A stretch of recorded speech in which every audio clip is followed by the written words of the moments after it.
there. In the documentary Do I Sound Gay, directed by David Thorpe, the major themes in the movies relate to my major and field because the deaf and hard of hearing that I might be working with may want to negate their deaf accents. So the deaf might say their R's like W's.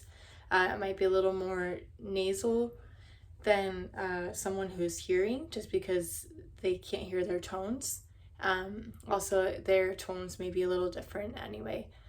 So just as David wanted to change his accent, being a little more nasal, that they would probably want to kind of do the same thing and kind of fix their accent that way. And then what would I do if I was confronted with the major themes in the movies? I understand where he's coming from with wanting to get rid of his gay accent, but I also understand being who you are and loving yourself and accepting who you are and how you talk. And then it's like being torn into two worlds, and I'm not sure what I would do in that situation, because I understand on his side, why do I speak like that? Why do I want to change that? And then also loving who you are and being associated with others who speak the same way and being in that community is kind of a difficult, I would be very torn, I would say. And then how does the sound of someone's voice impact their daily lives?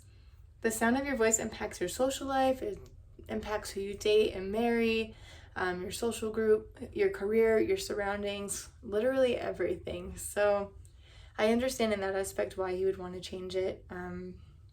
But yeah, like even in the movie or the documentary, David hung out around a lot of gay individuals, and he's also gay, so he developed that accent over time. As he said, during high school and middle school, he did not have that accent at all, and once he came out, it kind of became a part of him.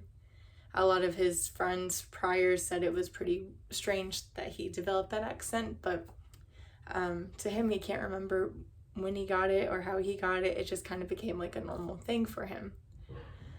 And then how does the information from the textbook apply to these films? I chose the definitions in group speak, which are members of the same professions use similar vocabulary and sentence structure as well. So as I said before, he socialized with a lot of other gay individuals, so he kind of probably picked up cues here and there of how to speak or how to say things.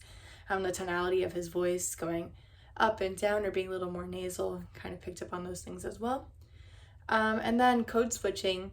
Many gay people in their professions, or depending on who they're talking to, probably do code switch and sound a little less gay when they're talking to someone who's straight, and then once they're with their gay friends, they probably sound a little more gay.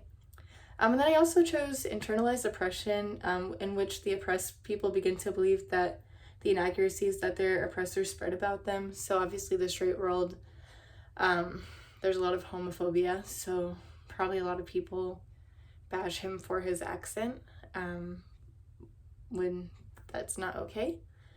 And then the term gay obviously is used to refer to people who are attracted to the members of the same sex, and Do I Sound Gay? That definitely translates over to this movie.